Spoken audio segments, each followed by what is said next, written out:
Hello, I'm Natalie MacDonald and you're watching Food for Thought, where we serve up food for your brain, discussing economic trends, workforce issues and headline news. My question of today is, how do you deal with rejection?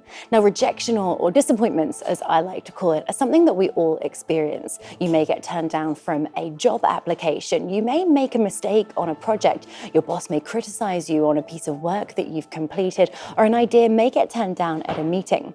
But it's important how we move on from that, how we bounce back and move on to the next challenge or adventure.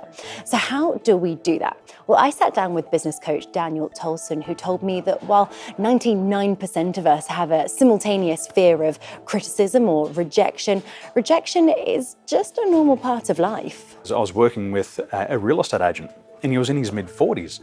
And what happened was he would think about rejection. He'd think about getting a no and he'd start to procrastinate, because he felt that somebody was going to reject him before he even did the job. So he'd stay in the office and he wouldn't make calls. And then because he didn't make calls, he didn't make sales. So then he started to lose his financial security. When I walk down the street and a cafe is selling coffee, and I've just had a coffee at the cafe before, I walk past it and I don't buy it. It doesn't mean I don't like the people, I just don't need it. You know, people don't go shutting their shops because they go, oh, Daniel just walked past and didn't buy a coffee. They accept that this is life. Not everybody is going to buy their product or service. And everybody in business has to be okay with that. But while rejection may be normal, it still doesn't feel very nice. I asked Daniel to put together some practical tips for how we can overcome that fear of criticism or rejection. Well, your 3-step action plan starts with self-awareness. You have to know the thought that is holding you back. So imagine going to a doctor and the doctor says, what's wrong? You say, I don't know. And he says, well, if you don't tell me, I can't help you. So first step is identify the thought. The second thing you've got to do is you've got to learn to regulate the emotion. And this is the ability to quickly change the thought pattern. And if you catch the thought, you can change the feeling. But the third thing is you've got to have the motivation. You have to want to change. Nobody can do this for you. So the first thing is you've got to understand what the negative thought pattern it is. Secondly, you've got to manage the feeling.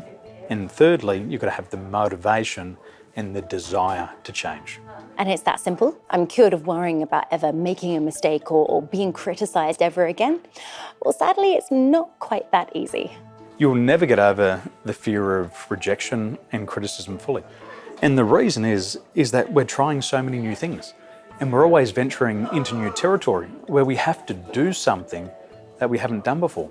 And maybe that's okay. Maybe it is that fear that fuels us when it comes to that next project or job interview or meeting, or helps us to bounce back from a career disappointment. But I want to hand it over to you. When was the last time you were rejected? When did you last feel that you could have done a better job? Are you the type of person that broods over disappointments, or do you use that as motivation when it comes to your next adventure or challenge? Share your experiences in the comments below, and don't forget to hit subscribe so you get all the very latest Food for Thought content straight to your feed.